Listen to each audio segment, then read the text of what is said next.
account. They have a very thin, and with that, I do want to introduce one of the heroes of that day, and that's a former Capitol Hill police officer, Terry Dunn. Good afternoon. Forgive me for the veteran get up. I like to be comfortable talking about uncomfortable things. Was just going to talk off my head, the top of my head, and I know I could get a little carried away, a little emotional, angry. And if you're not, something's the matter with you. But I did write down something that I did want to make sure that I say. Donald Trump made what he did a campaign promise. He was clear about where he stood. He was proud of the people who stormed the Capitol on January 6th. He made this very clear on January 7th, 2021. Anyone pretending to be outraged, shocked, surprised, you just haven't been paying attention. The Republican Party has long claimed to be the party of law and order. Back to blue.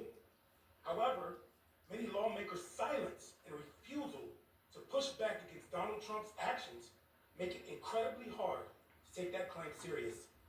Many of the officers that were brutally assaulted that day are the same officers who protected Donald Trump on Monday. Think about that for a minute. Just sit with that for a minute. The same people that Donald Trump sent to a mob to attack are the same people that made sure he was safe on Monday. They're the same officers who protect members of Congress every day, to include Speaker of the House Mike Johnson. He has a security detail.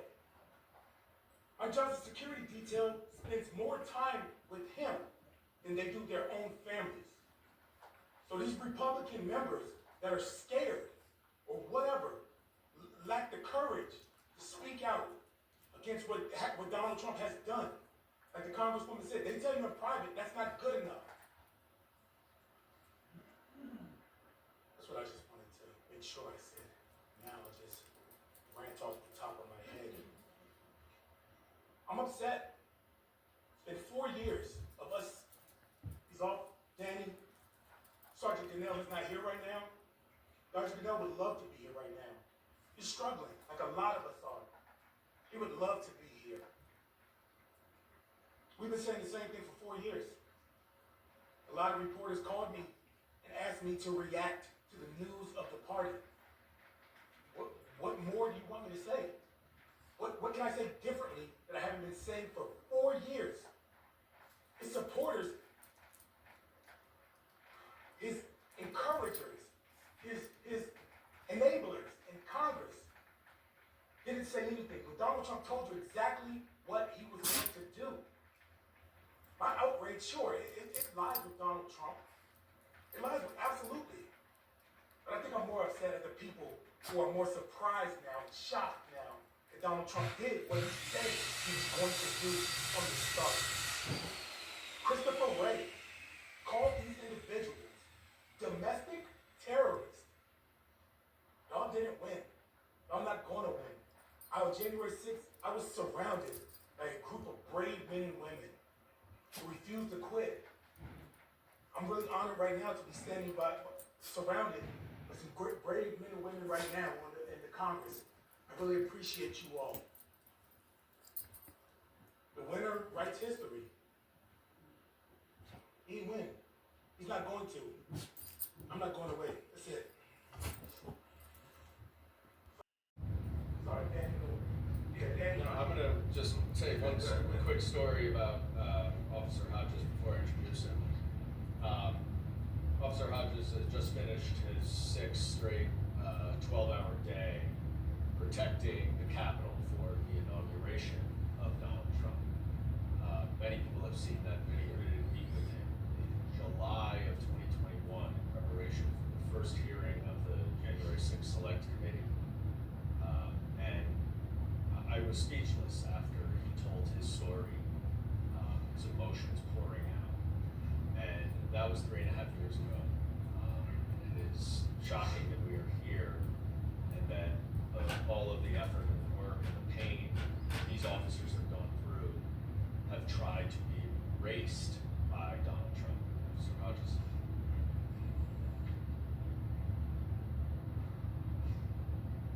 Good evening. I'm here today in my personal capacity, and I hope you'll forgive me if I'm a bit scattered because, as the congressman said, I've been working pretty much nonstop since last Friday, I think, for Donald Trump's second inauguration. Working to make sure that everyone who came to D.C.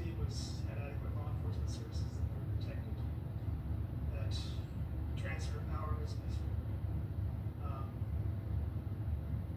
It was kind of surreal, inauguration day, having all these people wearing MAGA hats. They saw me, they saw my uniform, they recognized who I was, and thanked me for my service. And it reminded me of January 6th, 2021, because on that morning they thanked me for my service too. And then they went into the ellipse and listened to Donald Trump speak. And Trump was told they were armed and he didn't care. He told them they had to fight. Fight. And then he sent them to the Capitol. And once they went to the Capitol, they didn't thank me anymore. They called me a traitor. Told me to remember my oath.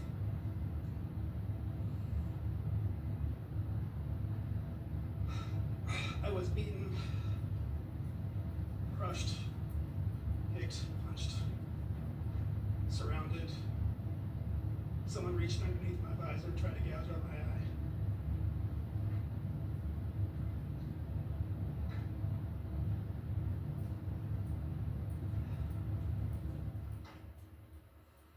And all these people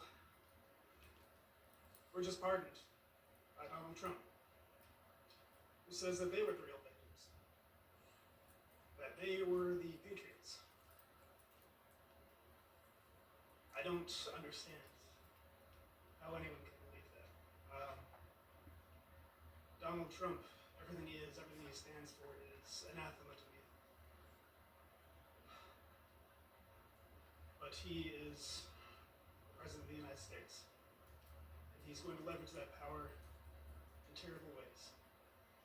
And one of the first ways he chose to do that was to pardon everyone from January 6th. Tried to stop the transfer of power, and usurp the will of the people. I hope that the guardrails that remain in our government are sufficient to preserve the Republic for the next 4 years. And I would encourage everyone watching to look with fresh eyes on what Donald Trump is doing, what he's saying, and continually ask yourself if this is who you want to represent yourself to your children, to everyone else in the world, to your neighbors, your friends, to your family. Because while he has been elected, those in Congress who enable him are still answerable to you. And they're afraid of losing their jobs precisely because too many people offer their unwavering support for Donald Trump. If you begin to think, even a little bit, that we can do better than Trump, then their support for him might waver too. He's not going to be able to ram through his horrific agenda quite as easily. All that being said, people who attacked us on January 6th are free now. They can try it again. And they'll know, if they try it again in the next 4 years, they know they'll get pardoned again. But that doesn't matter. Myself, I'll be there if I'm needed. I'll do it all again. Members of the Capitol Police and PD will be there. Inviting some of these former prisoners to the White House. I wonder what the officers think of that. Separately, during a press conference yesterday when he was asked to defend his actions, specifically vis-a-vis the prisoners that have beat up police officers like yourselves, he said that I am the friend of police more than any other president that's been in the office.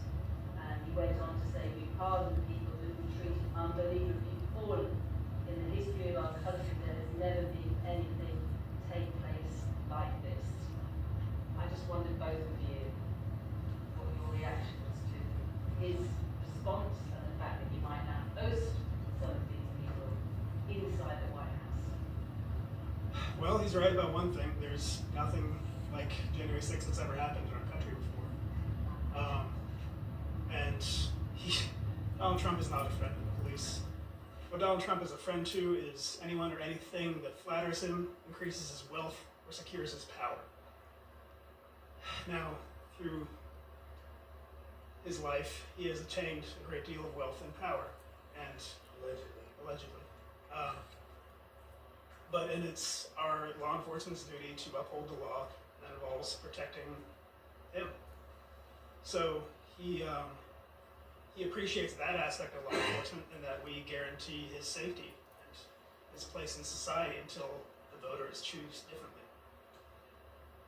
And as for inviting these people into the White House, I mean, yeah, of course he would do that. He recorded them singing the national anthem and played it at his rallies. He's absolutely tied himself to these people, and he can't let go of that, because if he were ever able to come close to the truth, he would have to admit his own role in the insurrection. That's never going to happen.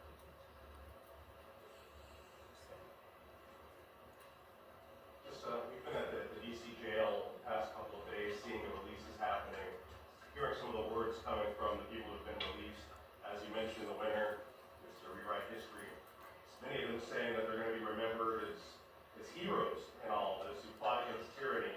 When you see those releases, when you hear those words, just what is the reaction and what's the feeling that you get inside?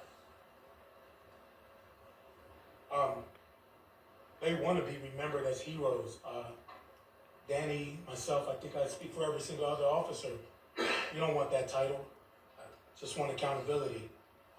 They're seeking to go down in history, and I'm seeking to make sure our history continues.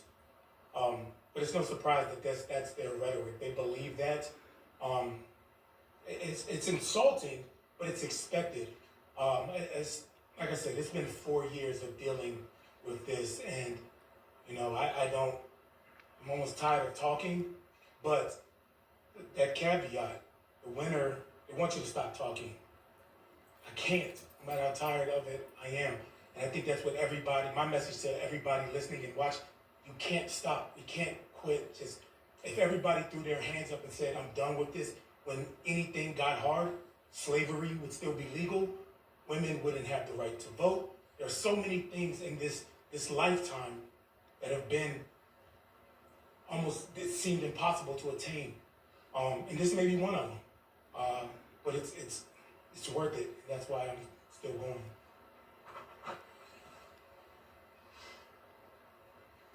You cannot normalize Donald Trump's actions. We cannot pay attention to what he says, because everything he says is a lie or belied by his actions. The American people need to pay attention to his actions. He paid a lot of lip service to helping the middle class during the campaign. He even said it on Monday in his inauguration address. There is not a single executive order that he has issued over the last 3 days that helps the middle class. In fact, the only one that really relates to the economy increases the prices of prescription drugs, undoing what President Biden has done. And then when he's confronted with the fact that that man right behind Officer Dunn in the red was released after tasing Officer Fanone, you know what Donald Trump's response was? We'll take a look at that.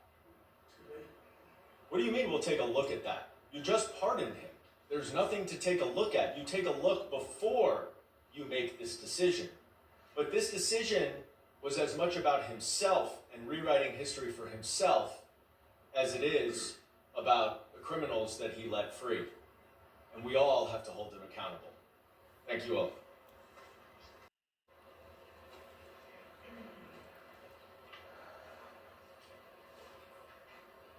As Officer Dunn said, we invited Sergeant Aquilino Ganell to join us today, but he declined because he's understandably very upset with what has happened, but he sent a statement that I'm going to read. On January 6, 2021, I was just doing my job and fulfilling my oath to defend this country. American citizens attacked the Capitol and injuring me and my colleagues. We, the officers, protected all elected officials, regardless of their political party. For nearly 25 years, I have served this country honorably in the Army and as a police officer. I have cried, sweat, and bled for this nation at home and abroad against foreign and domestic threats without hesitation. I am an immigrant from the Dominican Republic, a naturalized citizen, who nearly lost my life defending the Constitution and the rule of law in the building that President Trump was just inaugurated in. It's worth noting that many of the officers who guarded his inauguration were violently assaulted by the people that President Trump pardoned later that day.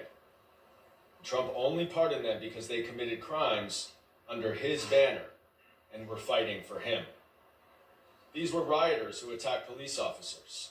In my case, more than 40 rioters assaulted me. I sustained multiple injuries and underwent 2 surgeries, repairing my right foot and left shoulder. I had cuts and bruises all over my body that day. Yet, despite my injuries, I showed up to work on January 7th. Exhausted, traumatized, injured, and betrayed, I continued protecting those same lawmakers who turned their backs on us. For a party that claims to have the high moral ground when defending the rule of law, law and order, and backing the blue, these pardons are the height of hypocrisy. The veil has been lifted.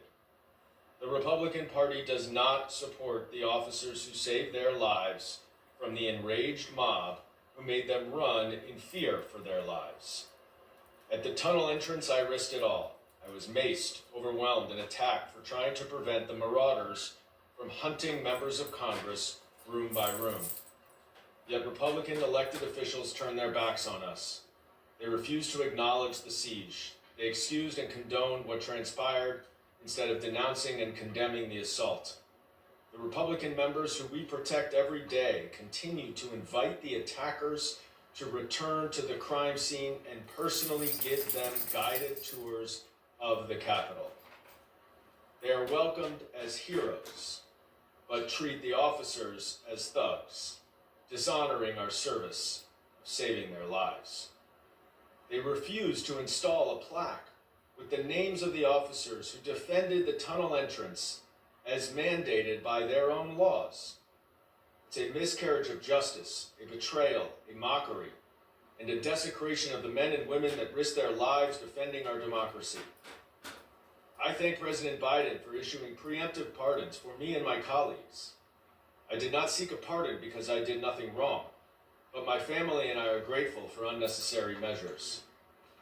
I never thought honoring my oath to protect and serve and speak truth to power would require a pardon to protect us from those very same people who claim to support police officers, the rule of law, and the preservation of our democratic system of governance. Because that is what I did to the point of nearly losing my life. To many Republicans, that's my greatest sin. Sergeant Aquilino Gonell.